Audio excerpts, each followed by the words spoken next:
ஆனால் தமிழகத்து மக்களுக்கு சேவையாற்றுகின்ற பணியிலே தன்னுடைய பெயரில் ஆரம்பிக்கப்பட்ட ஒரு ரசிகர் மன்றத்தை வெறும் ரசிகர் மனப்பான்மையில் இருந்த எங்களை போன்ற பதறுகளை எல்லாம் இன்றைக்கு பண்பட்ட விதைகளாக்கிய ஒரு தலைவர் எங்களுடைய தளபதி அவர்கள். கால் நூற்றாண்டு கால இந்த மக்கள் இயக்க பணி இங்கே எதிர்வரிசையிலே அமர்ந்திருக்கக்கூடிய மூத்த சகோதரர்களுக்கு நன்றாக தெரியும். நீங்கள் அதிகாரத்தில் இருந்த காலத்திலே நாங்கள் அழைத்து செய்த நலப்பணிகளிலே நீங்கள் கலந்திருக்கிறீர்கள்.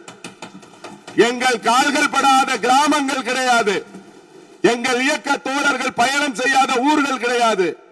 நாங்கள் ஆட்சி அதிகாரத்திற்கு வருவதற்கு முன்னதாகவே தீட்டிய திட்டங்கள் எத்தனை எத்தனை என்பது தமிழகத்து மக்களுக்கு தெரியும். ஏனென்று சொன்னால் பயன்பெற்றவர்கள், அந்த பயனை அடைந்தவர்கள் இன்றைக்கு எங்களை தேர்வு செய்து இந்த சட்டமன்றத்திற்கு அனுப்பியிருக்கிற தமிழகத்து மக்கள் என்பதை மறந்து விடாதீர்கள். இந்தியாவிலேயே மிக தெளிவாக வாக்களிப்பவர்கள் தமிழகத்து வாக்காளர் பெருமக்கள் தான்.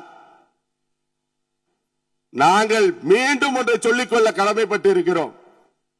எங்கள் முதல் வரிசையில் இருக்கக்கூடிய அமைச்சர் பெருமக்களோ பின்னிருக்கைகளிலே இருக்கக்கூடிய உறுப்பினர்களோ உங்களுடைய வார்த்தைகளில் வருவதைப் போல எதையும் அறியாத இளைஞர்கள் கிடையாது.